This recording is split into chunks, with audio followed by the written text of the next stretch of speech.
네, 안녕하세요. 반갑습니다. 안병무 학교에 오신 여러분을 환영합니다.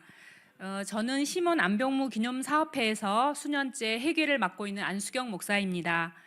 안 박사님의 마지막 제자로 기념사업회에 대한 막중한 책임감을 가지고 함께 하고 있습니다.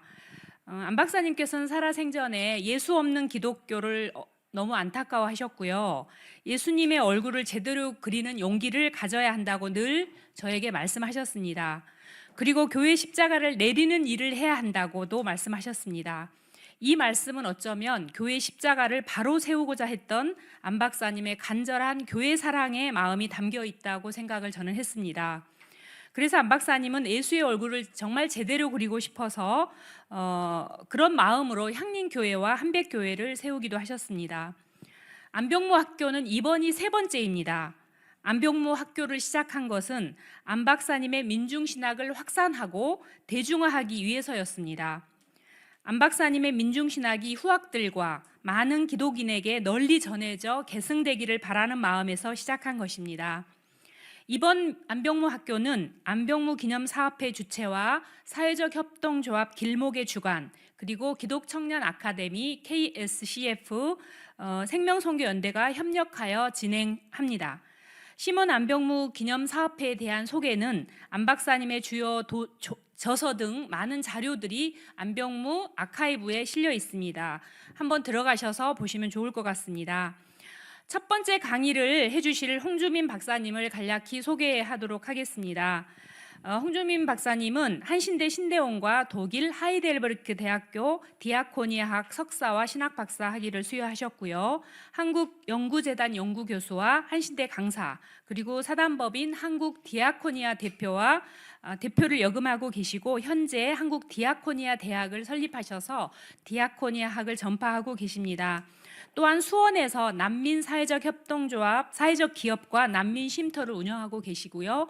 그리고 노숙인 케밥 나눔 활동을 매주 수요일 하고 계십니다. 다양한 저서와 영화까지 있는데요.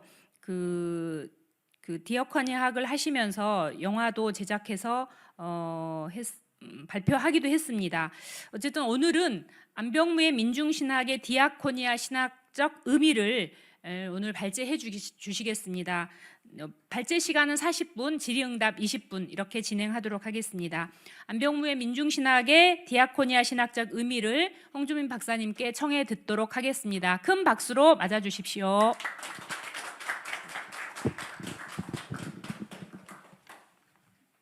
시계가 지금 이걸 넣으면 되죠.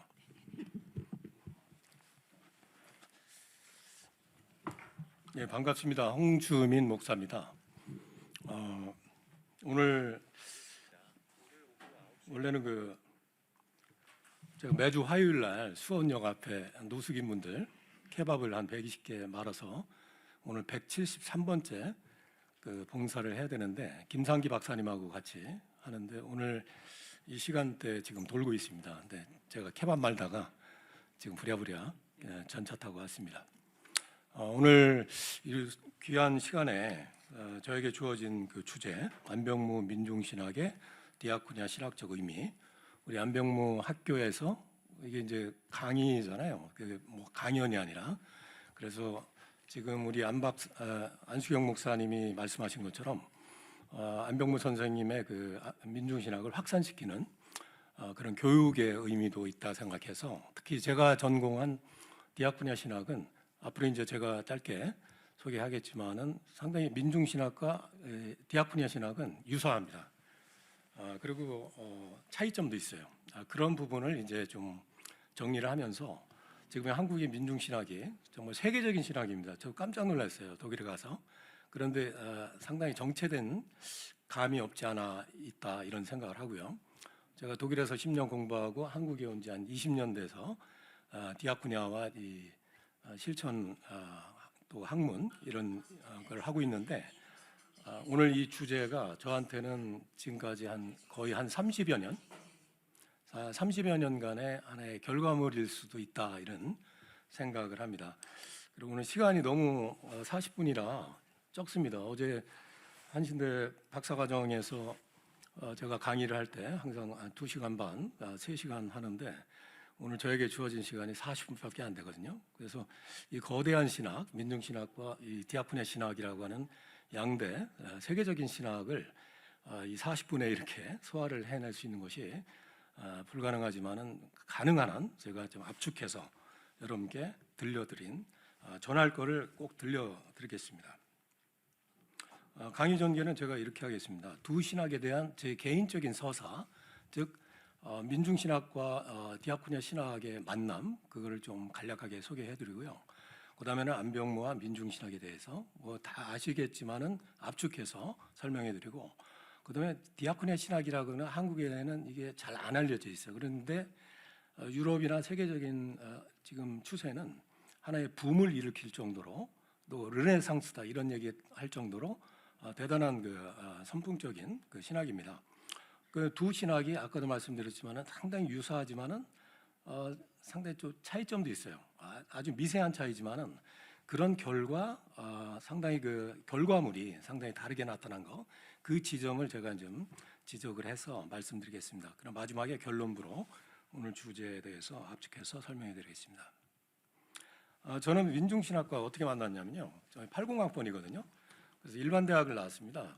그래서 거기서 이제 광주 항쟁을 겪으면서 EYC 운동에 충북 청주에서 제가 충북대학을 나왔는데 그렇게 개입을 하다 보니까 이제 한신대 신대원으로 자동적으로 이제 입학을 했고요. 87년도에 그때 이제 안병무 선생님을 만났어요. 그래서 우리 안수경 목사님하고 저하고 동기인데 그때 이제 안병무 선생님의 그 세미나에 들어가서 그 안 박사님의 그 진짜 그 역사적 예수 같은 그런 모습을 봤습니다. 지금도 기억이 생생한데요. 그 설교하실 때의 모습이나 세미나 때의 모습이나 그때 이제 67세거든요. 20년생이시니까 이제 67세이셨는데 정말 그때 감동은 잊을 수가 없습니다. 그리고 나서 민중신학 학회를 우리가 같이 했고 졸업하고 난 다음에 민중신학 학회가 한 50여 명 됐었어요. 그래서 민중신학 연구소를 90년에 만들어서 우리 안수경 목사님이 그 상임 근무를 하면서 일을 했고요. 그 하이델베르크에서 안 박사님이 56년부터 66년까지 55년부터 65년인가요? 그 10년간 신약학을 공부하셨습니다. 저도 이제 하이델베르크 대학에서 한 10년간 공부를 하면서 안 박사님이 이제 성서신학, 신약신학을 하셨고 저는 이제 디아코니아 학을 디플롬을 2년 하고 실천신학을 이제 민중신학과 디아코니아 주제로 비교 연구 논문을 써서 졸업을 했습니다. 그 과정에서 이제 하이델베르크 대학의 신학도서관에 있는 안병무 선생님의 그 논문, 옛날에 쓰신 그 논문이죠. 아주 그냥 그 누런 색깔이 있는, 그래서 그거를 직접 그 도서관에서 읽은 기억이 있습니다. 안병무 민중신학의 그 디아코니아적 의미를 제가 독일어 논문으로 써서 지금 제가 이제 이 책인데요. 디아코니시 키르시아라고 하는 이 책이 2003년도에 나왔는데요. 이거는 제 지도 교수님인 테오도 슈트론 교수님, 이분은 디아코니아 학자 중에서 유럽에서 가장 석학이십니다. 지금 9순이신데요. 되게 유명하신 분인데 이분이 7순 때 그때 페스트 시프트라고 이제 기념 논문집에 제가 이 민중 und 디아코니, das diakonische Konzept in 병무 안 민중 테올로기라는 논문을 한 15장짜리 써서 이 책에 실렸습니다. 근데 이 책이 독일 전역의 그 신학대 도서관에 다 꼽혀 있고요. 그리고 이게 재판까지 될 정도로 이 책이 굉장히 많이 각광을 받고 있습니다. 특히 이제 민중신학이라고 하는 것이 제가 독일에 가 보니까 굉장히 선풍적인 인기가 있었어요. 그리고 안병무 선생님에 대해서 특히, 그래서 저도 뭐 민중신학을 신대원에서 했지만은 독일에 가서 더 자부심을 느끼게 됐다, 이런 말씀을 드릴 수 있겠습니다.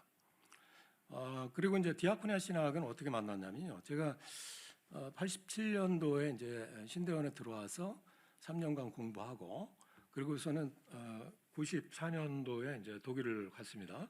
그 이전에 이제 민중신학연구소를 우리 안수경 선생님하고 이제 목사님하고 같이 하다가 더 공부를 해야 되겠다. 그래서 이제 독일을 갔죠. 갔는데 이제 마인츠 대학에 가서 어학을 하는 동안에 독일 이따가 설명드리겠지만은 디아코니아 센터가 굉장히 많은 거예요. 그래서 도대체 뭐냐 그러니까 개신교인들이 신앙으로 사랑을 실천하는 센터다. 그래서 저게 몇 개냐? 33,000개라는 거예요. 그리고 거기서 일하는 사람들이 4만 5천 명 정규직으로. 그리고 이제 자원봉사자들이 70만 명이 이제 연대에서 활동하고 있다. 그리고 하루에 한 1,000만 명 정도를 케어하고 있다. 우리가 이제 1,000만 명 하면은 감이 안 오시죠. 근데 이제 난민이 이제 2015년, 16년도에 120만 명이 들어갔거든요. 그거를 디아코니아가 그 케어를 하고 있더라고요. 그 이외에 뭐 장애인이나 노숙인이나 이런 그러니까 이 사랑 행동, 사랑 실천이라고 하는 것이 실제 신앙에 의해서 이런 독일 개신교가 실천하는 것, 이게 바로 디아코니아다. 이런 것을 보고서 저는 깜짝 놀랐습니다. 우리가 기장이 사회선교를 많이 하고 또 민중신학이 민중선교를 많이 하고 좀 이제 자부심을 느꼈는데 독일에 가서 개신교의 본토인 거기 가서 보니까 이건 뭐 제가 굉장히 놀랐어요. 그래서 이제 그 다음에 더 놀란 것은 이제 그것이 신학화됐다는 거죠. 그래서 한 180년, 190년대는 실천운동과 이론화한 것이 똑같이 맞물려서 디아코니아 신학, 디아코니아 학 이런 것이 그 하이델베르크에 이제 그 연구소가 있고 거기서 이제 그렇게 작업된다고 그래서 충격을 받았습니다. 그러고 나서 어학을 마치고서 이제 하이델베르크 대학에 가서 디플롬을 한 2년간 집중적으로 공부를 하면서 디아코니아 학이라고 하는 것은 다른 게 아니라 신학을 전체적으로 디아코니아로 한번 다시 이렇게 재구성하는 겁니다. 그러니까 성서신학부터 교회사, 조직신학, 사회윤리, 실천신학까지. 그러고 나서 신학을 완전히 디아코니아적으로 다시 재구성하고요. 교회사도. 그러고 나서는 인근학문, 간학문 쪽으로 이제 사회법학이라든지 사회철학이라든지 사회의학이라든지 사회복지학이라든지 그런 인근학문을 같이 이제 공부를 하더라고요. 그래서 독일의 사회법을 제가 공부를 했습니다. 그래서 시험도 보고요. 사회의학도 공부하고. 여기 그런 얼개로 왜 할까 했을 때 디아코니아라고 하는 것은 성서에서 이제 정언이고 그리고 이제 개신교라고 하면 더 이제 500년 동안 디아코니아 역사인데 이거를 어떻게 해서든지 더 이제 섬김이라든지 사랑 행동이라든지 이거를 교회가 신앙적으로 어떻게 더 집중할까 그러다 보니까 이제 간학문 쪽으로 또 나갔죠. 그러니까 두 얼개 그러니까 신학 안에 디아코니아 제오롱 그리고 간학문 쪽으로 디아코니아를 더 이제 강화시키는 그게 이제 디아코니아 학이라는 거죠. 그래서 그거를 디플롬을 이제 2년간 하고서 그리고서 이제 제 지도 교수님이 테오도 슈트롬 교수님 밑에서 이제 민중신학과 이제 디아코니아 신학을 비교 연구하면서 한국의 디아코니아 신학을 어떻게 이제 정초할 것인가 그것을 이제 정리한 게 박사 논문이죠. 그래서 2004년도에 이제 학위 논문 민중신학과 디아코니아 신학의 비교 연구에서 이제 왔습니다. 와서 이제 어떤 개인 서산을 읽고요. 빨리빨리 해야지. 네. 자, 민중신학이라고 하는 건 여러분 잘 아시지만은 실제 그 7, 80년대 그 군사 독재 때 저항의 신학으로서 군사 독재에 대한 반기로 나왔고요. 또 우리 한국의 어떤 신학이라고 하는 것은 미국 북장로교회 그쪽에서 온 신학이기 때문에 근본주의 신학입니다. 1984년도 100주년 기념 때 앙케이트 조사를 한 게 있어요. 기사연에서. 그때 한국 교회 평신도나 이제 목회자들이 거의 다 한 90%가 근본주의 신학에 매몰됐다. 이게 이제 나왔죠. 지금도 뭐 조금 낮았지만은 아직도 이제 근본주의 신학에 매몰돼 있다. 그거에 대한 어떤 대항입니다. 디아코니아 신학이라고 하는 것은 바로 이 근본주의 신학의 반 근본주의 신학이라고 말할 수 있습니다. 즉 민중 신학이라고 하는 것은 반 근본주의 신학인 면에 지금 디아코니아 신학도 반근본주의 신학 이렇게 말씀드릴 수 있습니다. 그다음에 민중신학은 역사문화 주체신학으로 서구중심 신학에서 우리 한국적 신학, 서구중심의 신학으로 탈하는 그런 신학으로 이 세 가지 주제로 나왔다고 볼 수 있습니다. 그래서 민중신학은 이제 상황신학이다. 7, 80년대. 그러면 이게 이제 90년대, 2000년대 이렇게 나와서 이제 시대가 급변할수록 이거는 변할 수 있는 신학이다 이렇게 되죠. 그다음에 현장의 신학이다. 제가 이제 독일에 가서 민중신학을 이제 이야기할 때 그 독일 사람들이 민중신학 현장의 신학이다.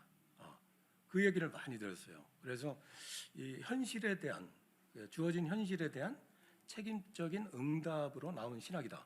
그렇기 때문에 그 외부에서 이 민중신학을 아주 탁월하게 그렇게 본다 이렇게 볼 수 있습니다. 자, 70년대는 뭐 군사독재 시절 때 이렇게 이제 구체적인 민중의 고난 경험을 통해서 성서 해석을 민중의 관점으로 하게 됐다.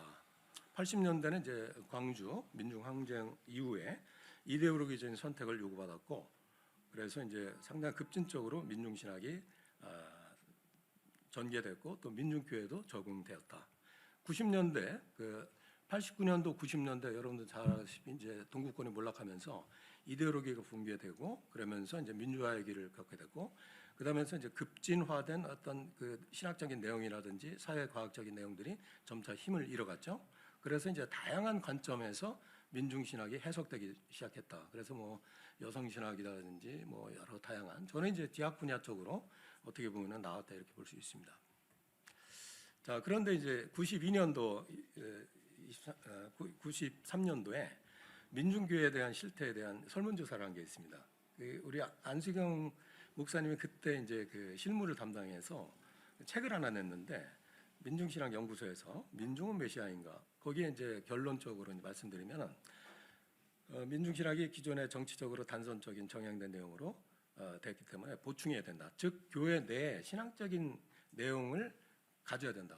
그때 설문조사, 앙케이트조사하는데 민중교회 교인들이나 이런 분들이 교회에 가면은 이 신앙이라는 언어를 떠오르기가 힘들다, 이런 고백들을 한 90% 이상 하는 걸 봤어요. 그래서 이게 뭔가 우리 나름대로 그때 이제 많이 토론도 하고 했습니다. 자, 안병무 선생님 민중신학은 민중에 대한 이해, 여러분들 뭐 오클로스라고 하는 마가복음에 나오는 그것이 라오스하고 대비되면서 오클로스가 이제 민중이 이제 예수와 함께, 예수가 또 민중이고 민중이 예수고, 그런 어떤 민중에 대한 재발견, 이것이 이제 안병무 선생님의 민중이해라고 볼 수가 있겠죠. 그래서 이제 민중에 대한 이해를 이제 서구에서도 상당히 독특하게 이렇게 보면서 오클로스에 대한 재해석 이런 것이 들어갔고, 그다음에 이제 사건 이해가 또 안병무 선생님의 주요한 신학 내용이라고 볼 수가 있습니다. 역사적 사건에서 이제 예수의 어떤 사건이 이루어지고 있고, 오늘도 민중 예수로 그 사건 속에서 나타난다. 이게 이제 안병무 선생님의 사건입니다. 그래서 이제 오늘날도 이제 민중 사건이 이어지고 있다. 그래서 교리적인 어떤 그리스도에서 묻는 것은 상당히 무의미하다, 이런 식으로 이제 안 박사님이 계속 강조를 하셨고요. 그래서 사건의 현장에 현존하며 그리스도는 그 현장에서 즉 남아메리카 해방신학과 정치신학이 주장한 것처럼 민중을 해방받아야 하는 객체로 보지 않고 스스로 해방할 수 있는 메시아적 특성을 가진 존재다. 그래서 민중 메시아로는 이제 강조를 하셨죠. 그다음에 이제 구원에 대한 민중 주체적 해석과, 구원이라고 하는 것은 민중이 어떤 그 주체적인 입장에서 구원이 온다, 이런 사실도 상당히 서구 신학하고는 상당히 다른 그런 주장을 하셨죠. 종래 어떤 교리 신학과는 달리 민중을 통한 구원.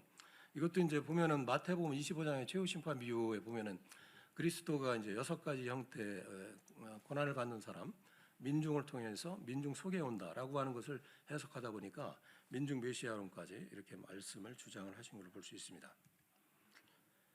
자, 또 안병무 선생님은 이런 그 민중 신학적인 주제를 가지고서 거기서 머무르지 않고 실천적인 데도 있었는데, 한 3가지로 보면은 공동체에 대한 추구. 그래서 이제 이러한 그 향림교회도 그렇고 나온 이유도, 안 박사님이 이제 그 교회가 기존 교회의 어떤 성직자 중심적인 교회가 아니라 어떤 공동체적인 어떤 평신도 중심적인 그러한 교회가 필요하다, 그런 공동체가 필요하다. 그래서 그런 교회라는 형태를 실천적으로 이제 실천하셨고요. 그래서 민중교회도 이제 안 박사님의 영향을 받아서, 민중 신학자들의 영향을 받아서 상당히 나오게 되었다. 그렇죠? 그리고 이제 특히 이제 한국 디학 분야 자매라고 하는 것을 만드셔서 1980년도에 안 박사님이 이제 독일에서 10년간 계실 때 독일 그 기존 교회, 독일 교회에 대해서는 별로 그 관심이 없었어요. 너무 이제 냉랭하고 너무 학문적이고. 근데 이제 독일에는 디아코니아 그 공동체가 굉장히 많습니다. 그래서 하이델베르크 근처에 슈베징엔이라는 곳이 있는데 거기에 이제 디아코니아 자매가 있었어요. 거기를 자주 다니시면서 아 이거다.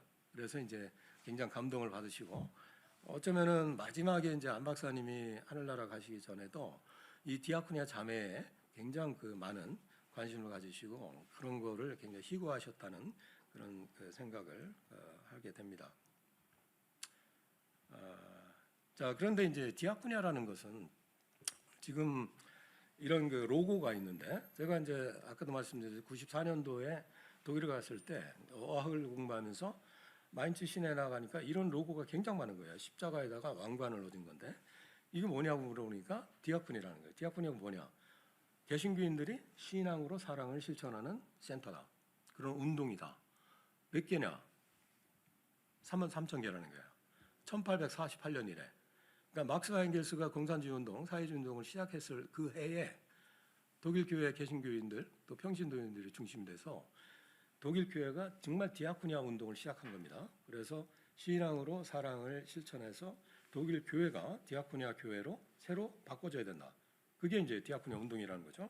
그래서 거기에 이제 지금까지 한 33,000개가 쫙 독일 전역에 깔려 있고 45만 명이 거기서 실무자들이 일을 하고 있고 그리고 70만 명의 자원봉사자들 그리고 하루에 1,000만 명 이상 되는 사람들에게 도움을 주고 있다. 그리고 1,800개 되는 18,000개 되는 독일 교회와 연대를 해서 이것을 하고 있다. 그래서 이 독일 디아코니아는 독일 개신교 안에 디아코니아입니다. 그러니까 따로 떨어진 게 아니고요. 그래서 같이 융합해서 연대하면서 하고 있다. 그러니까 병원도 있고요, 장애인 시설, 뭐 여러 하여튼 좀 핸디캡이 있다 하면은 디아코니아가 있는 거예요. 그래서 이제 이런 그리고 이제 에큐메니컬 디아코니아는 국내뿐만 아니라 이제 그 국외에 지금 뭐 팔레스티나라든지 아프가니스탄이라든지 이런 그 지진이라든지 재해가 있을 때 기다렸다가 달려가서 도와주는 그런 디아코니아, 그 에큐메니컬 디아코니아로 지금까지 활동하고 있죠. 자, 이 그림은 제가 이제 디아코니아를 설명할 때 꼭 우리 학생들한테 이제 소개합니다. 이거는 1991년도 독일 디 차이트라고 하는 매거진에 나온 그림인데요. 이게 보면은 누가 이제 바닷가에서 살려주세요 하는데 뭐를 하냐면은 그림 그리고 있어요. 화가가 튜브를. 자, 이 그림이 상징하고 있는 것은 뭐겠어요? 이러면 안 된다는 거죠. 근데 대부분이 이렇게 하고 있다는 거예요. 민중신학, 민중에 대한 사랑 얘기하고 있지는 머리로서 민중 개념만 얘기하고 있다. 형이상학적인 메타피지션 그거는 안 된다는 거죠. 이런 상황에서 어떻게 되느냐? 뛰어들어야죠. 그래서 구출해야 된다. 그게 바로 뭐냐? 디아코니아라는 겁니다. 자, 이 디아코니아라는 것은 이 지금 보네퍼의 그 말처럼 보네퍼는 이제 타자를 위한 교회다, 교회여야만 교회다. 즉 타자 이웃 약자인 이웃 타자를 위한 교회가 아니면 교회도 아니다 이런 얘기를 하죠. 그래서 그런 교회가 되기 위해서는 교회 재산을 다 팔아서 나눠주고 가난한 사람들에게 나눠주고 시작해야 된다 이런 얘기를 합니다. 그런 성직자는 어떻게 먹고 살아요? 성직자는 이중 세상직을 가져라 이거예요. 근데 교회가 너무 이 디아코니아 할 일이 많아. 그러면은 교인들이 십시일반해서 최소한의 생계를 유지하면서 단 성직자들은 거기서 일하는 사람들은 전적으로 디아코니아에 투신해야 된다. 이게 이제 보네퍼가 얘기한 것입니다. 자, 보네퍼가 얘기한 또 한마디 중요한 게 있습니다. 결코 타협하지 아니해야 될 게 있다. 정의, 진리, 진실, 예수 그리스도. 자, 39세의 나이에 이제 보네퍼가 히틀러에 저항하다가 이제 하늘나라로 가셨는데 실제 이분의 그 교회론은 디아코니아 교회론입니다. 그래서 아까 이제 말씀드린 이것을 실현하는 그 교회가 또 보네퍼에 의해서 이제 디아코니아 교회론이 나왔는데 실제 그 얘기는 보네퍼의 얘기는 2000년 전에 예수님이 이미 하신 얘기예요. 누가복음 22장 27절에 보면은 예수님은 나는 디아코노스다. 나는 시중드는 자다. 그리고 예수님의 삶 짧은 33년간의 삶 자체가 그런 시중드는 삶의 모습으로 이 땅에서 사셨다.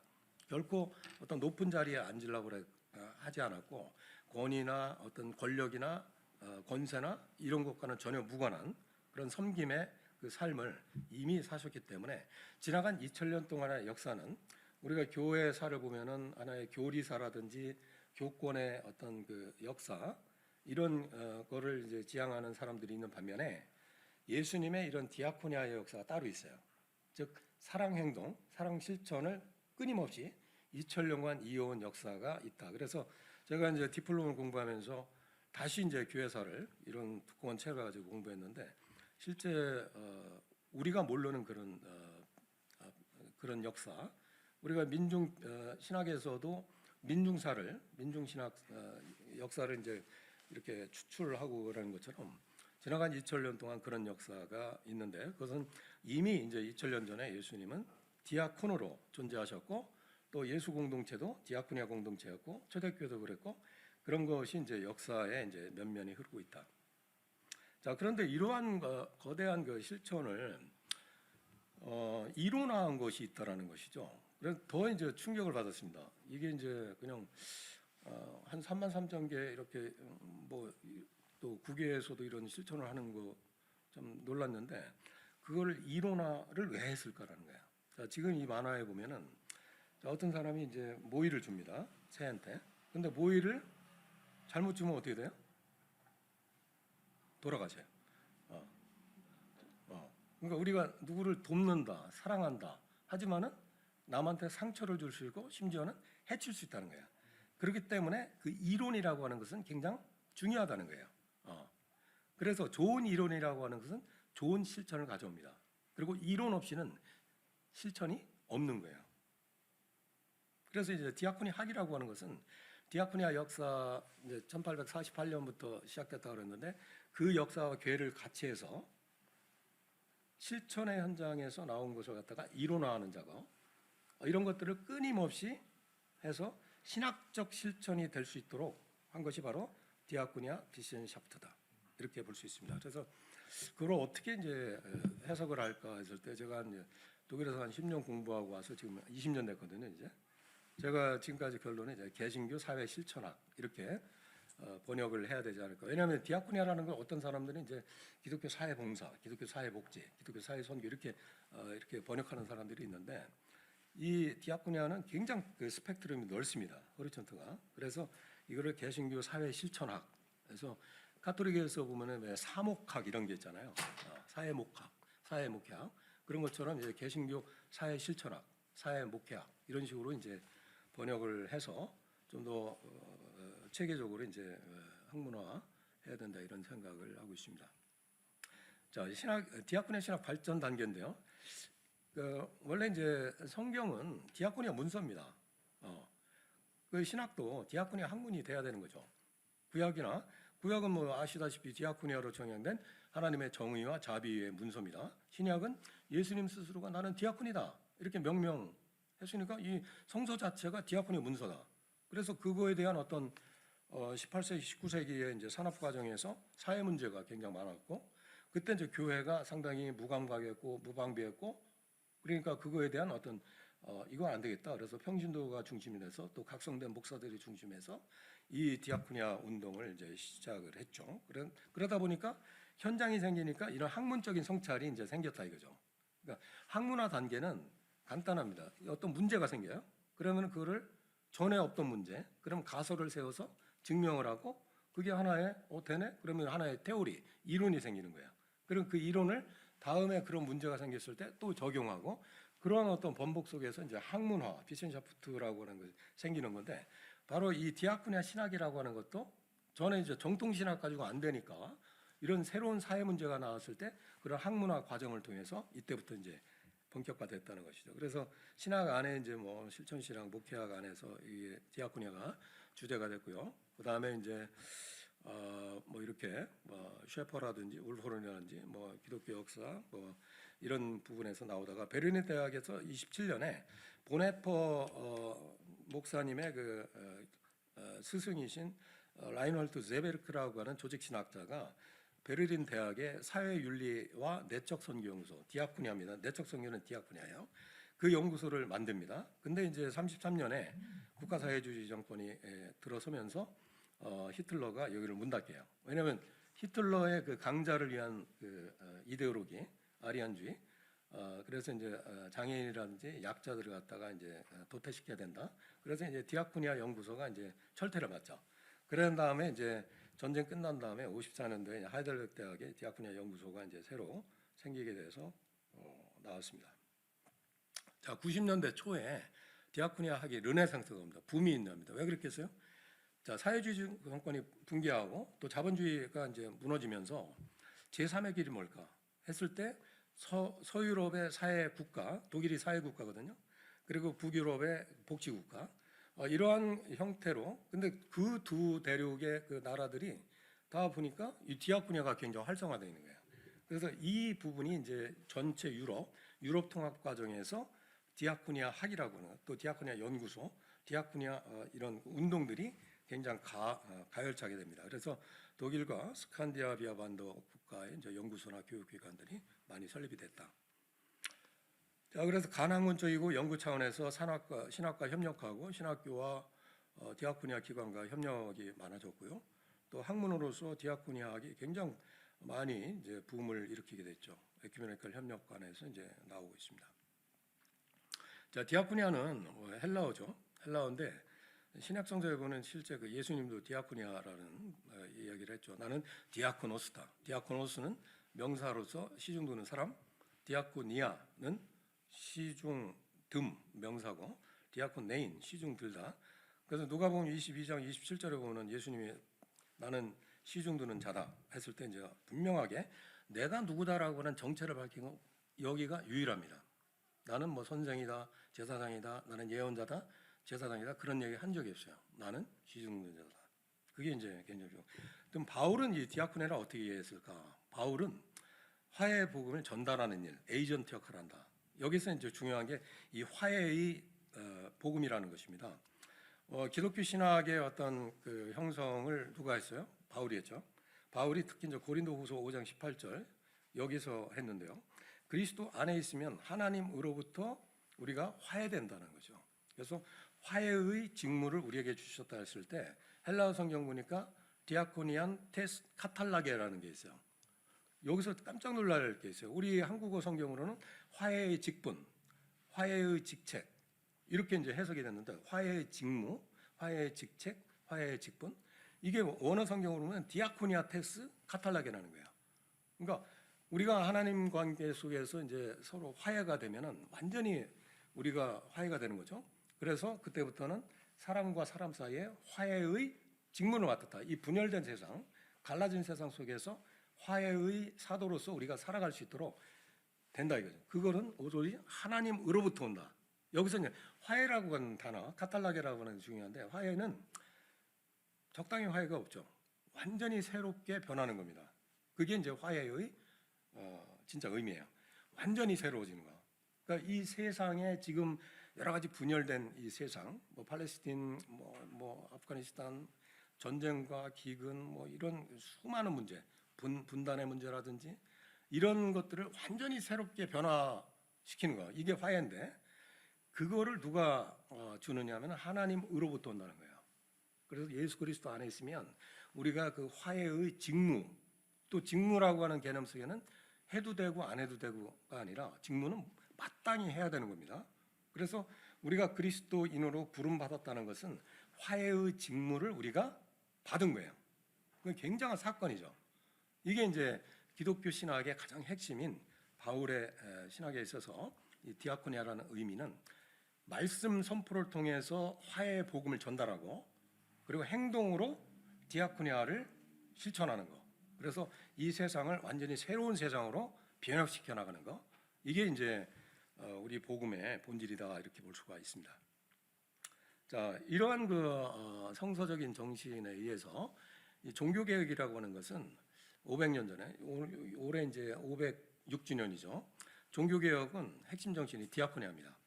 그래서 독일에서 이제 루터가 506년 전에 이제 디아코니아 종교 개혁을 했을 때 우리가 아는 그 종교 개혁에 대한 이해하고 상당히 저는 독일 가서 이 디아코니아 공부하면서 많이 다른 걸 많이 느꼈어요. 그래서 독일 개신교가 사회적 개신교라고 하는데 어떻게 이런 그 디아코니아를 통해서 사회 국가를 이뤘을까 했을 때는 이 개신교가 그런 활동을 디아코니아 활동을 했기 때문에 그 사회 구조 속에서 사회 국가 시스템을 이루었다라고 볼 수 있습니다. 자, 이제 민중신학과 디아코니 신학의 유사점에 대해서 말씀 간단히 드리겠습니다. 자, 일단 두 신학은 이 사회 문제에 대한 반응이었어요. 우리는 7, 80년대 군사독재 그런 살벌한 상황 속에서 사회 문제를 느껴서 우리가 신학 운동을 했고요. 또 디아코니아 신학은 1830년대 산업혁명 이후에 사회가 완전히 붕괴된 상황 속에서 교회가 이 사회 문제에 대한 반응으로 나온 겁니다. 그리고 1945년 2차 세계대전 이후에 또 한 번 붕괴가 됐죠. 그때 독일 교회가 완전히 새로워졌어요. 저는 이제 히틀러가 이제 나치 정권이 있을 때 하이 히틀러 했거든요. 카톨릭과 개신교가 거기 이제 고백교회 운동가들이 이제 이건 아니다. 그래서 우리가 새로 시작하면은 교회가 새로워져야 된다. 그리고 두 번의 어떤 새로워짐, 비판적 성찰 이후에 디아코니아 신학이 이제 가열차게 나왔다. 성서적 정거가 비슷합니다. 성서 전체가 디아코니아 문서고 또 민중의 눈으로 바라봐야 된다는 것이 같습니다. 그리고 이제 특히 신약 성서만 보면 이제 사마리아인 비유하고 최후 심판 비유, 마태복음 25장 그걸 두 개를 다 강조합니다. 신학적 주제가 민중 자체가 신학적 주제라는 거야. 그리고 현실 자체가 신학적 주제다. 어떤 교리나 형이상학적인 주제, 메타피지시안 그런 거 관심 없어요. 지금 세상에 벌어지고 있는 현실 이게 이제 또 우리 민중신학도 민중의 현실에 천착한 것처럼 두 신학이 유사합니다. 차이점은 뭐냐? 두 가지가 있는데요. 하나는 종교개혁에 대한 이해가 상당히 그 차이점이 있습니다. 종교개혁에 대해서 제가 이제 87년도에 들어가서 신학대학원에서 특히 이제 민중신학 공부하면서 이제 주로 들었던 게 루터나 칼빈보다도 민처. 그래서 민처 책 많이 봤어요. 루터하고 칼빈은 별로 못 보고 진짜 그런 줄 알았어요. 근데 독일에 가지고 이제 디플롬을 하면서 제가 이제 저요 하고 들었죠.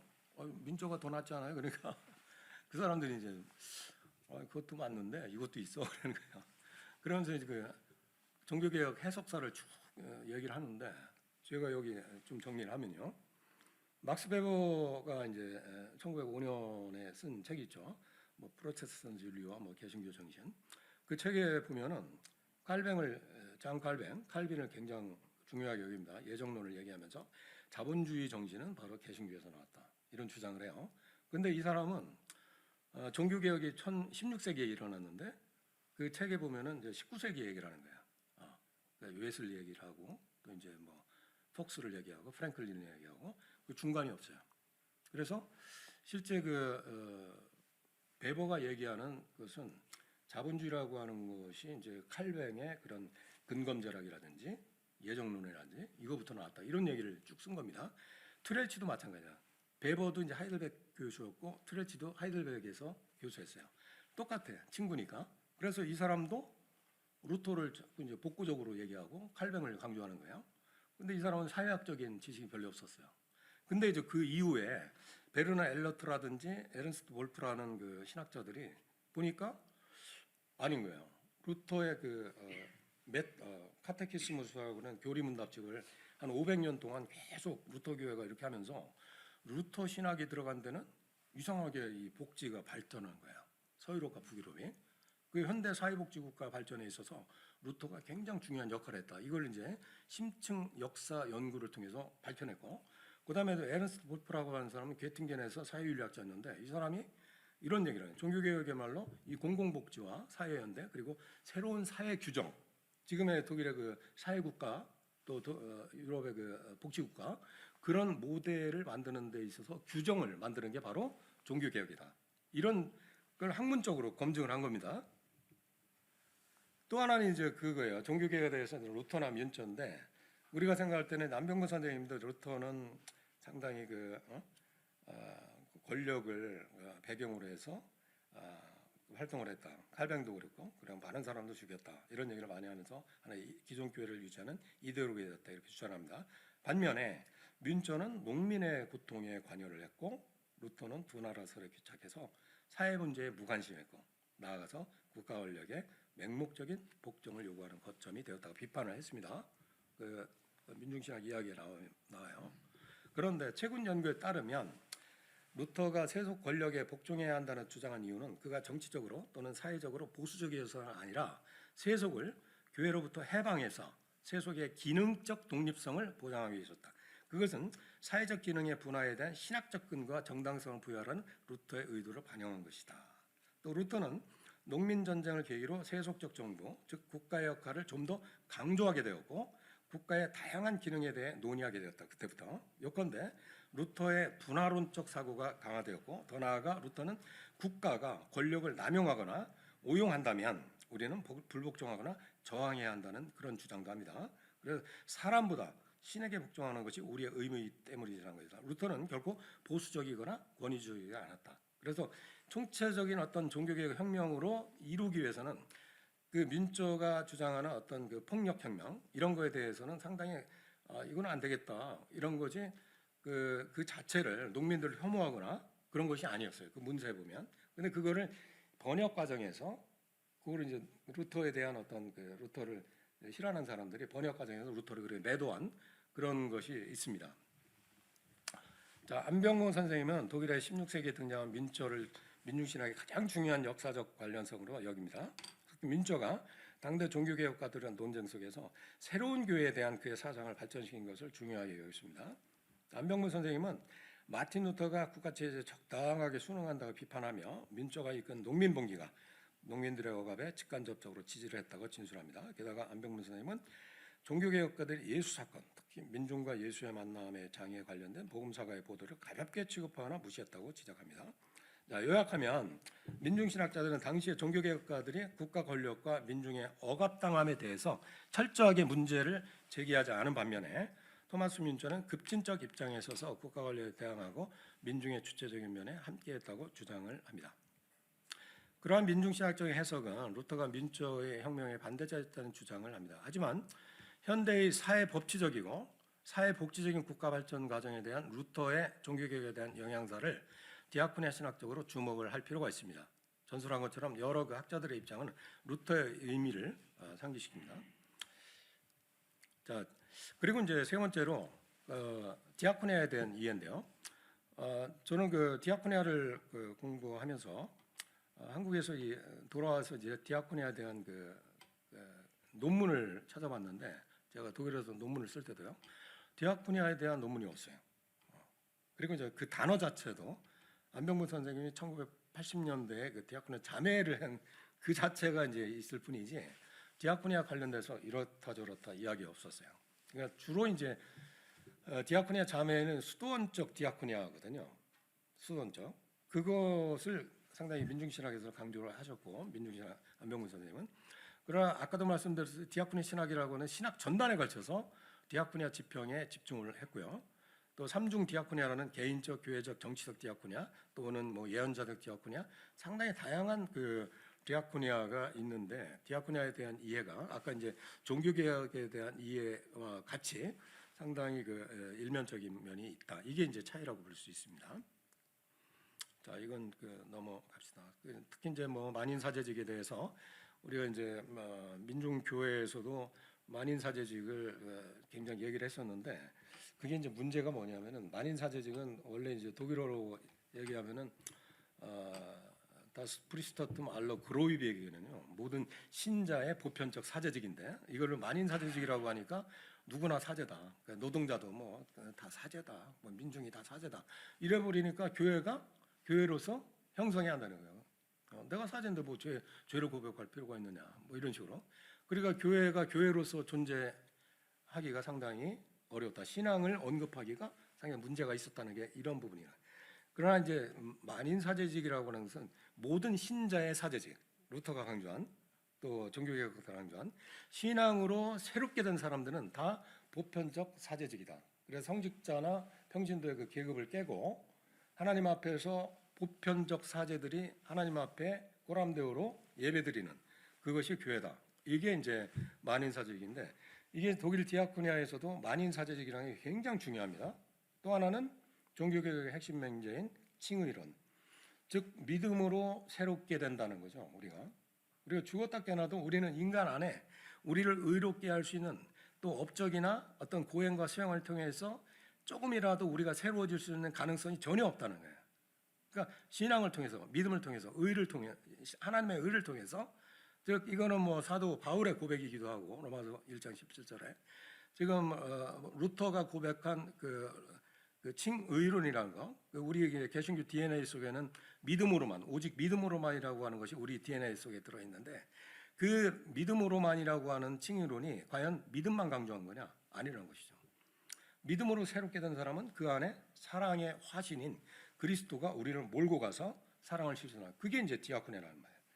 그러니까 그런 칭의론, 믿음과 사랑의 교차성, 그리고 이 만인사제직, 이 두 가지의 종교개혁의 명제가 독일 디아코니아운동의 핵심 명제인데, 민중교회에서도 우리도 민중신학에 의한 민중교회도 만인사제직을 이야기했지만 그것이 이러한 그 신앙과 사랑과의 역동성이라든지 그런 칭의론적인 이런 부분들이 과연 얼마나 신학적으로 되었는가. 자, 마태복음 25장은 민중 메시아론의 전거입니다. 그런데 이것을 1962년에 우리 그 디아코니아 신학자인 벤드란트라는 신학자가 있어요. 이분은 WCC를 만드는 데서 굉장히 중요한 신학적인 역할을 했고요. 근데 그분이 이제 그리스도 디아코노스, 그리스도 두올로스라는 그 논문에서 이 마태복음 25장을 이렇게 해석합니다. 자, 그리스도는 이 세상에 두 가지 형태로 현존한다. 하나는 마태복음 25장이면 우리 민중신학에서 주장하는 것 똑같이 지금 세상 속에 고난받는 사람 속에 그리스도가 현존한다. 근데 교회 안에 디아코니아적 은사로 현존한다. 두 개의 이중적인 현존을 얘기합니다. 이게 굉장히 중요하다. 그러니까 예수님이 디아코노스였거든요. 그러니까 디아코노스 영을 우리가 받으면 내 안에도 그리스도가 사는 거예요. 그럼 내가 이제 오늘 못 갔지만은 노숙인들을 이렇게 줄 때 노숙인 속에도 그리스도가 있는 거예요. 그러니까 두 그리스도가 현존하는데 두 그리스도가 만날 때 하나의 거기서 신적인 운동이 일어난다. 특히 신적인 인간성이 거기서 발하면서 하나의 사건이 일어난다. 이게 이제 민중신학과 이제 그 디아코니아 신학의 마태복음 25장의 그 상당히 중요한 분기점이다 이렇게 볼 수가 있습니다. 자, 정리하겠습니다. 자, 민중신학은 단순한 이론이 아니라 실천을 통해 형성된 신학이죠. 신학적 실천을 구체하는 인물이 다시 말하면 이제 안병근 선생님입니다. 안병근 선생님 디아코니아 실천가도 됐죠. 그래서 비타협적이고 투쟁적인 그런 사회 정치적 실천 과정에서 정치적이고 예언자적인 디아코니아, 그걸 우리가 볼 수 있습니다. 그로 인해서 생겨난 평신도 교회와 민중교회 안에서 우리는 교회에 근거 둔 디아코니아를 안병근 선생님을 통해서 확인할 수 있습니다. 또 디아코니아 자매를 통해서 수도원독 공동체 디아코니아를 구체적으로 발견할 수 있습니다. 안병근 선생님에 의하면 갈릴리 민중이 사는 곳에 예수는 현존한다. 바로 예수 사건의 장이 바로 디아코니아 장이다. 이렇게 이제 즉 안병무의 민중신학은 디아코니아 신학이다. 한국의 디아코니아 신학이다. 그래서 이런 이유로 민중신학에 있어서 약자를 섬기는 것이 기독교의 근본 과제라는 것은 너무도 분명하고 보네포의 언명과 같다. 자, 한국 사회가 지금 반연대적이고 반디아코니적인 미국의 근본주의 신앙이 아직도 지배적입니다. 문제는 이 비정상성, 이걸 한국교회의 비정상성의 한국 사회 비정상성은 한국 개신교의 비정상성에 기인한 바가 크다는 것이죠. 이 정상성을 타개하는 길은 무엇일까? 거듭해서 강조하지만은 종교 개혁의 시원이 되고 핵심 정신인 디아코니아로 바로 이해하고 그의 실천에 의해서 그 영향소를 추적하고 민중신학이 민중을 섬기는 그런 신학으로 나가야 된다. 자, 민중신학이 종교개혁과 디아코니아의 관련성 그리고 영향소를 심층적으로 정리하는 게 중요하다고 생각합니다. 그래서 안병무 선생님의 이 민중신학을 재조명해서 그것이 단순 이론 작업에 그치지 않고 신학적 실천으로 나아갈 수 있어야 된다. 자, 하나의 제언을 마지막으로 하겠습니다. 한국 교회 상황 지금 너무 비참합니다. 개신교가 10년 전보다 10%가 줄어들었대요. 15%래요. 개신교 신뢰도가 6.9%래요. 샤머니즘이 3.8%, 카톨릭이 29%. 불교도 한 20여 %. 좀 야단났죠. 자, 한국 사회는 지금 서열화되어 있고 계급화되어 있고 차별화되어 있고 경쟁적 성과주의가 지배하고 있습니다. 그게 한국 교회 안에 들어와 있어요. 그래서 세속주의, 기복주의, 물질주의, 배금주의, 성장주의, 대형주의, 경쟁주의, 집단주의, 배타주의, 적대주의, 세속주의 이런 식으로 한국 교회가 외부에서 볼 때는 저게 뭐 회사인지 뭐 교회인지 모르겠다 이런 식으로 이제 비판을 받고 있기 때문에 이런 신뢰도나 쑥 빠져나가요. 자, 그러면 이제 이 디아코니아 교회가 가능할까라는 거예요. 자, 어디서부터 시작을 해야 될까? 반디아코니아적 근본주의 신학에서 디아코니아 신학으로 바뀌어져야 된다. 또 현장과 현실에 기반한 디아코니아 교회를 만들어야 된다. 즉 실천하지 않는 것은 무가치하다. 즉 실천적인 어떤 디아코니아 실천의 교회가 되고, 세 번째는 사랑은 우리가 직접적으로 사마리아인처럼 이렇게 노숙인도 없고 난민도 없고 그런 것도 필요하지만은 이 구조 안에서 구조를 통해서 하나님의 사랑이 운동할 수 있도록 해야 된다. 즉 사회적 정치적 디아코니아를 통해서 지금 한국 사회 급변하는 이런 대목에서 한국 개신교가 정말 새로운 어떤 사회 연대 국가라든지 제3의 어떤 사회 시스템을 구축하는데 한국 개신교가 또 민중신학이 안병무 선생님이 희구했던 그런 그 민중신학이 좀 새롭게 세워야 된다. 자, 한 며칠 있으면 이제 종교개혁 506주년입니다. 우리는 참 위대한 전통을 물려받았습니다. 특히 안병무 선생님의 그 소중한 민중신학을 물려받았어요. 근데 전통이라고 하는 것은 그냥 타다 남은 재를 이렇게 기리는 거, 그런 전혀 의미가 없어요. 다시 우리가 불을 지르는 거, 거기에 의미가 있다고 생각합니다. 종교개혁을 우리가 앞두고서 안병무 선생님의 민중신학을 다시 이제 생각을 하면서 다시금 우리의 자세를 비판적으로 성찰해야 될 시간이라 생각합니다. 여기에서 제 강의를 마치겠습니다.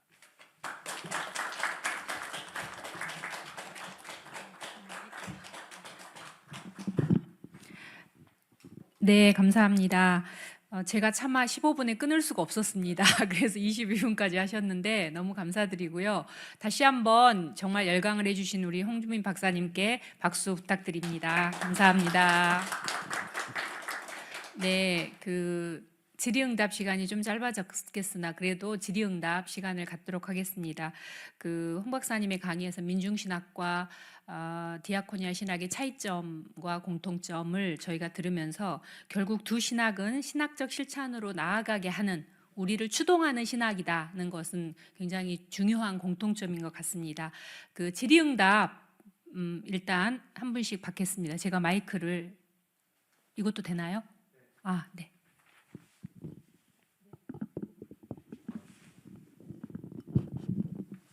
네, 마이크 누구 드릴까요? 네.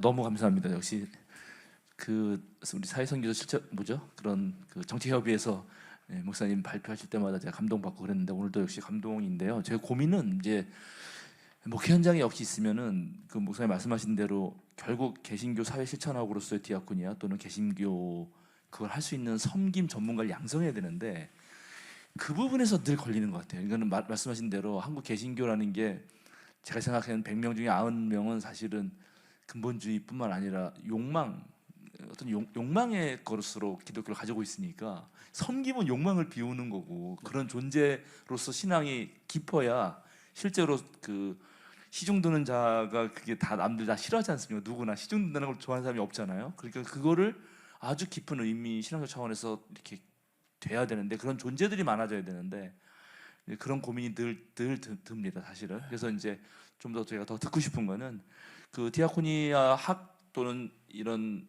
쪽에서 이 개신교 섬김 전문가들을 어떻게 잘 양성하고 있는지가 좀 궁금하고, 그런 독일사에 너무 잘하시니까 그리고 어떻게 하면 더 좋을지 좀 더 얘기해 주시면 우리에게 도움이 될 것 같습니다. 저도 이제 디아코니아 D자는 모르다가 독일 가서 이게 뭐지 하면서 디플롬을 하이델베르크 대학에서 했습니다. 독일의 디아코니아 교육기관이 굉장히 많아요. 한 250, 300개 이렇게. 그리고 각 대학마다 디아코니아 학이 개설되어 있습니다. 그리고 이제 교회 대학에는 뭐 무조건 다 있고요. 그리고 독일은 디아코니아 33,000개 기관이 있기 때문에 또 큰 타운에 이제 디아코니아 타운이 많아요. 거기는 또 디아코니아 학교가 있고. 자, 디아코니아를 가르칠 수 있는가? 하나의 상당히 중요한 화두죠. 우리가 남을 섬기고 사랑할 수 있는 거, 배울 수 있는가? 상당히 중요한 화두입니다. 배울 수 있습니다. 또 배워야 하고 또 가르칠 수 있는가? 가르칠 수 있습니다. 그래서 그 교육 내용이 있는 것이고요.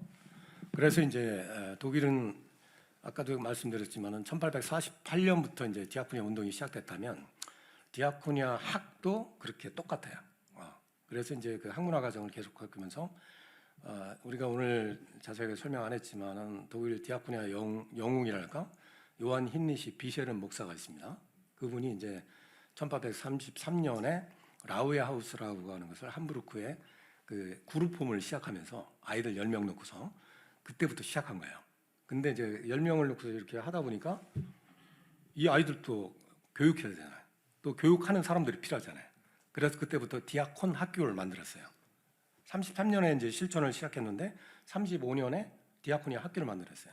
그래서 그게 쭉 돼가지고 지금 독일의 디아콘이라고 하는 그 전문 섬김 사역자들이 만여 명이 됩니다. 그래서 디아코니아 학교는 한 4년, 6년 과정이에요. 우리 신학교처럼. 그래서 신학을 공부하는 사람들은 이제 말씀 목회자가 되잖아요.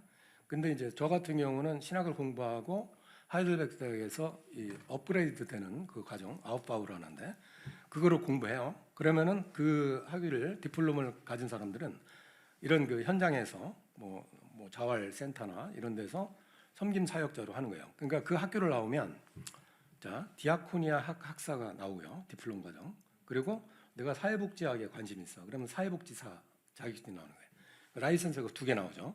그래서 전문가로서 그 기관에서 일하든지 또 교회에서 이제 내가 청소년 디아콘이 된다. 그런 전문적인 전문성을 가진 그런 걸 활동하는데 그런 사람들이 10,000명이 이제 포진되어 있다는 거죠.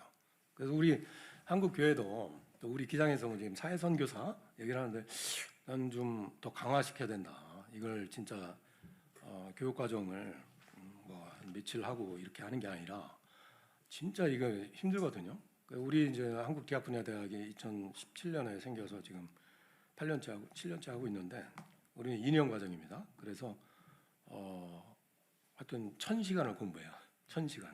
그래서 계속 대화를 통해서 이게 자기를 내려놓는, 근데 그게 내려놓는 게 쉽지 않잖아요. 근데 이론적으로 신학 이론적으로 그걸 차츰 자기가 이제 결단하게 하는 거죠.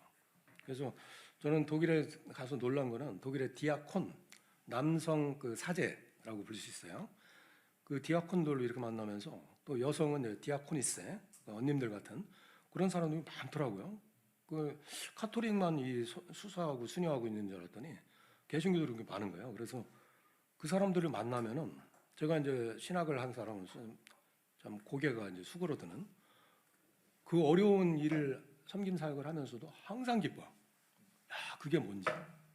그러니까 그런 그 디아코니아 문화, 디아코니아 컬처 이것이 개신교뿐만 아니고 그 사회 속에 또 학교에서도 아이들이 이제 그 교육 과정에서 디아코니아 교육 과정이 있어요. 그래서 그런 것들을 통해서 독일 아이들은 이제 대학생들도 이렇게 보면은 좀 어떻게 보면 좀 멍청해 보이는 발랑 까지지 않고 그런 게 뭐냐면은 어려서부터 이런 그 디아코니아 교육을 받기 때문에 그 약자에 대한 그 공감 능력 이런 것들이 은연중에 이렇게 습득되어진 거. 독일 사회가 난민을 한 120만 명을 2015년에 이렇게 받았다는 것은 이게 뭐 대단한 거죠. 앙겔라 메르켈이 이제 뭐 목사님 딸이지만은 그 사람의 용단도 있었지만은 독일 개신교가 전적으로 그 부분에 같이 함께했기 때문에 가능한 것이고 거기에 자원봉사자들인지 교인들이 난민들을 그냥 우리 집 와서 잘하고 이런 것이 안 됐으면은 택도 없죠. 그러니까 우리 한국 개신교하고는 상당히 다르다. 그래서 그 디아코니아 교육적인 측면에서도 좀 신학교에서 디아코니아 학도 좀 개설이 됐으면 좋겠고 지금 제가 강사로 지금 5개월 차 5번째 이제 지금 신대원에서 강의를 하고 있지만은 좀 더 강화가 될 필요가 있다 그런 생각합니다. 네, 감사합니다. 또 다른 질문 있으실까요? 아무 때나 만날 수 없는 분입니다. 케밥집 오시면 됩니다. 네, 수원에. 수원역 근처에 있습니다. 네, 아직 시간이 30분이 됐네요. 그렇지만 한두 분 더 질문. 네네네. 감사합니다. 방금 그 디아콘이라는 제도에 대해서 말씀을 해주셨습니다. 저도 독일에 몇 년 살면서 디아콘이라는 그 교회 안에 있는 제도, 직분이 있는 걸 보면서 뭔가 하고 굉장히 의아스럽게 생각. 한국에 없는 거니까요. 네, 네, 맞습니다. 근데 지금 말씀하셔서 이제 비로소 되게 이 얼개를 알 수 있을 것 같습니다. 근데 보면은 이런 신학 전체가 디아코니아적인 신학으로 개편되는 것도 필요하다면 사실은 그 이런 제도가 좋다고 해서 바로 수입해서 이식할 수 있는 건 아니잖아요. 네. 되게 신학도 바뀌어야 되고 그 한국 한 사회의 문화도 바뀌면서 그런 제도가 자리를 잡고 성공할 수 있는 거지. 그냥 뭐 좋은 제도라고 수입하면 왜 어느 나라 세계 어느 나라인들 그게 다 없겠습니까? 그래서 보면은 그런 지금 말씀하신 것이 제도로서 정착되려면 결국 지금 디아콘 독일의 디아콘 같은 제도들이 교회 안에 한국 교회 안에도 분명히 제도로서 자리 잡는 것이 제일 중요한 길이 아닌가라는 생각이 드는데 그렇게 되기 위해서는 이런 오늘은 좀 신학적인 얘기만 하셨는데 어떻게 보면 신학도 중요하지만 더 중요한 건 한국 교회 문화가 바뀌는 것이 어떻게 보면 더 현실적인 과제가 아닐까라는 생각도 좀 듭니다. 그래서 그런 측면에서 조금 더 바람직한 그 맥락, 디아콘이 자리 잡을 수 있는 한국 사회, 한국 교회의 어떤 뭐 양상, 변화는 어떤 것이 필요할지에 대한 설명을 조금 더 해주실 수 있으면 좋지 않을까 하는 생각. 제가 이제 독일에서 한 10년 있다가 한국에 와서 생활한 지 20년 됐거든요. 그 강연도 많이 하고 강의도 많이 하고 책도 쓰고 논문도 쓰고 실천도 하고 하여튼 디아코니아 전도사로 이렇게 살았는데요. 이 강연을 하면은 항상 그런 질문입니다. 어떻게 우리가 해야 되느냐? 도대체 그 어떤 사람들이 많이 성급해요. 그래서 센터를 만들고 막 이런데 굉장히 뭐 이렇게 질문하는데 제 생각은 그렇습니다. 신학적 전환, 신학적 메타노이아, 신학적으로 회심하는 거 있잖아요. 그러니까 전체적으로 이 길을 바꿔야 된다 이렇게 생각해요. 지금까지 어떤 전통적인 의미의 교회라든지 여러 가지 그 신학적인 것이 전체적으로 틀을 좀 바꿔야 된다. 그러니까 그렇지 않고는 어떤 프로젝트, 프로그램, 뭐 교회다가 뭐 하나 뭐 만들 수 있죠. 이렇게 지역아동 센터라든지 뭐 여러 가지.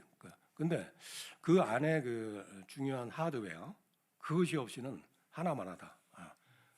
뭐 정부에서 저도 이제 뭐 우리 안수경 목사님도 강남자활에서 뭐 엄청난 일을 많이 하셨죠. 저도 많이 할 수 있어요. 근데 그냥 하는 노숙인 난민 사역을 하고 있거든요. 정부 돈 하나도 안 받고. 근데 그렇게 해도 되고 또 정부 돈 받아서 어떤 그 민관 협력으로 할 수 있고. 근데 이렇게 하든 저렇게 하든 그 안에 그 하드웨어가 중요한 거지.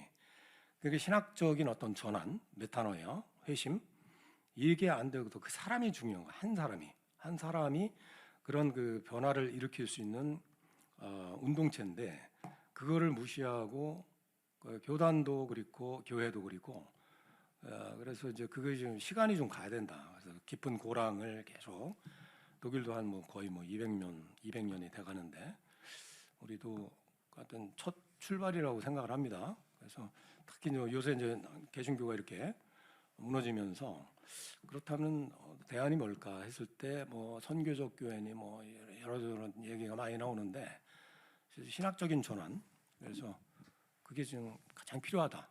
저는 그런 생각을 합니다. 네, 마지막으로. 예. 맨 밑에 노란 글씨는 누구 말이죠? 이거는요. 그 프랑스의 사회 개혁가가 프랑스 의회에서 1911년에 한 얘기입니다. 그래서 전통이라고 하는 것이 나는 이 문장을 언제 이제 굉장히 눈에 탁 들어오죠. 저는 어디서 저 문장을 봤냐면 제가 2017년인가 18년에 독일에 그 초청받아서 그 강연을 2개를 독일 사람들 앞에서 한 적이 있어요. 그 작센주에서 독일 6개의 단체가 저를 초청했어요. 그 제 박사 논문 그 주제하고 이제 한국의 디아코니아 현실. 그래서 이제 2박 3일 동안 거기서 하는데 거기 브로슈어가 있죠. 브로슈어에 이 문장이 딱 있는 거예요. 그래서 참 대단하죠. 그래서 이걸 또 이렇게 찾다 보니까 제가 여기 이제 이번 주 일요일 날 제가 수표교 교회 포럼에서 이주민과 난민에 대한 한국교회 디아코니아 책임을 이제 발표하는데 여기 제가 인용했습니다. 프랑스의 역사가이자 의회주의자 그리고 사회개혁가인 장 조레스 이 사람이 1859년에서 1914년에 돌아가신 분인데 이 사람이 중요한 논점을 던진 바 있다. 그의 일성은 다음과 같다. 전통은 죄를 보존하는 게 아니라 불을 지르는 것이다. 다음은 1910년 파리 의회 석상에서 그가 한 언급이다. 화덕 안에 화염은 불이죠.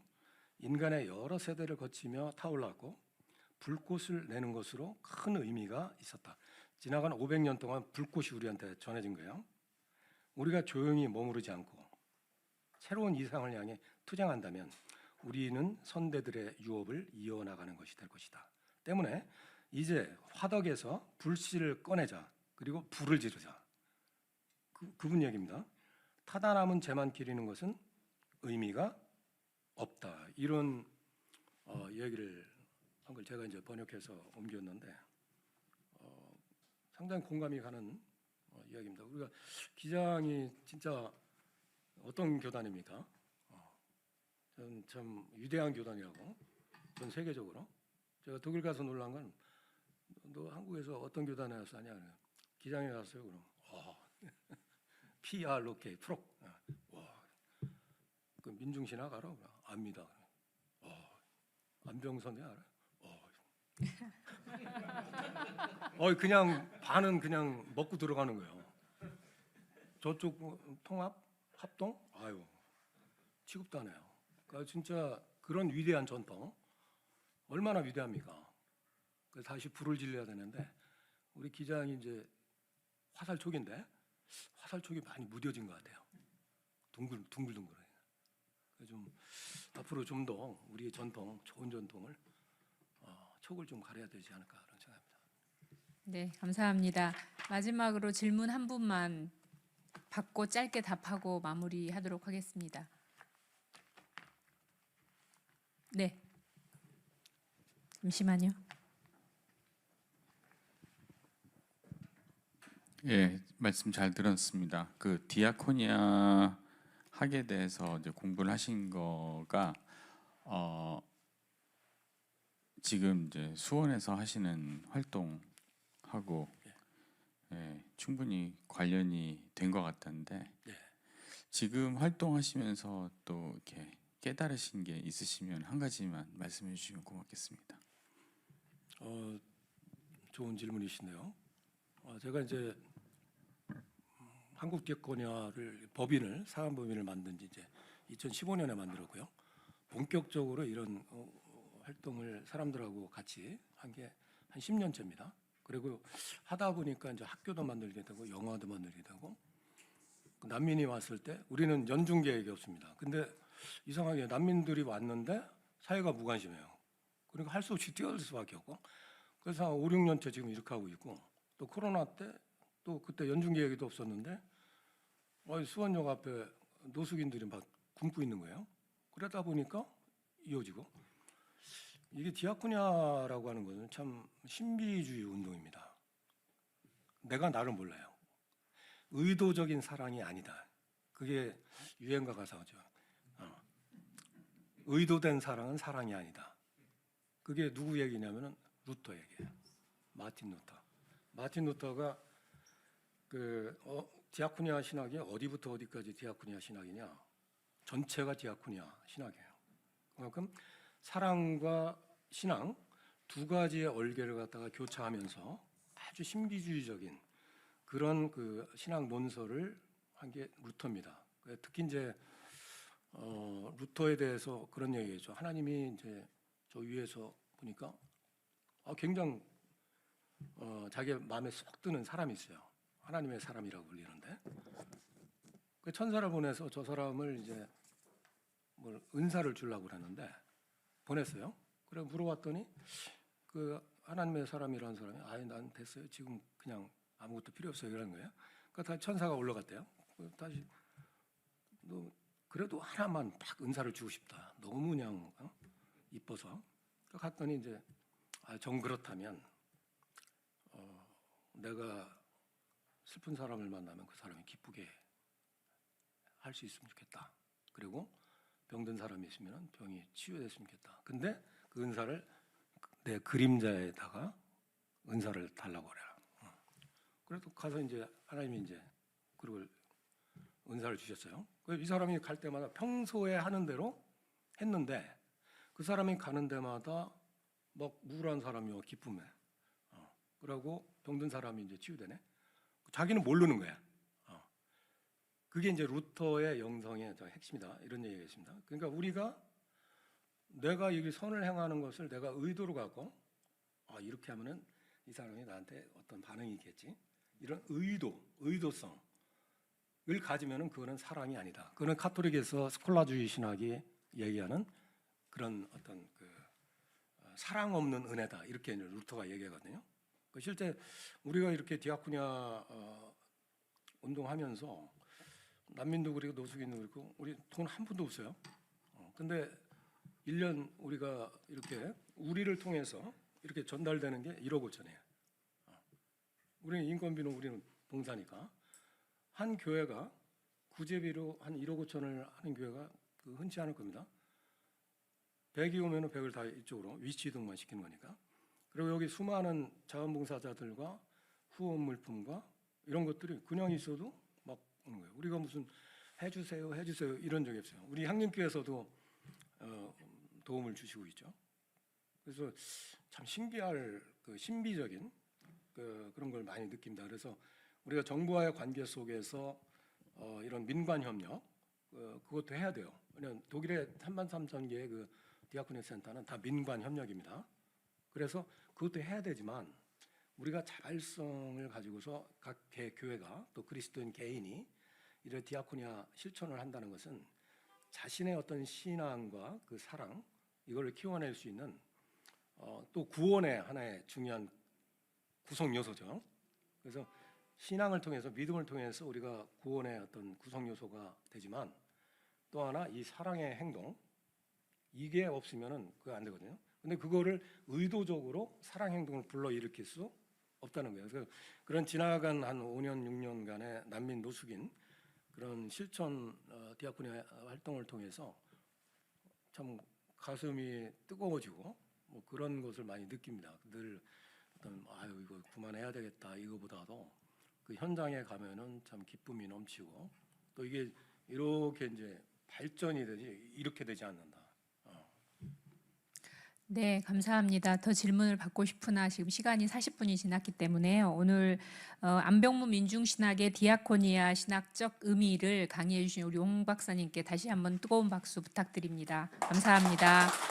네, 오늘 유튜버에 25명이 들어왔다고 합니다. 여기까지 합치면 이제 30명이 조금 넘는데요. 아까도 말씀드렸지만 민중신학 학교를 하는 이유는 안 박사님의 민중신학을 좀 더 확산하고 대중화하고 잊혀지지 않도록 하기 위한 그 시몬 안병무 기념사업회의 노력입니다. 다음 주도 2회, 3회, 4회까지 있습니다. 모두들 시간 비워서 꼭 참석해 주시고요. 주변에 많이 홍보하셔서 다음 주에는 100명이 넘는 분들이 꼭 오실 수 있기를 간절히 바라면서 오늘 1강 마치도록 하겠습니다. 감사합니다.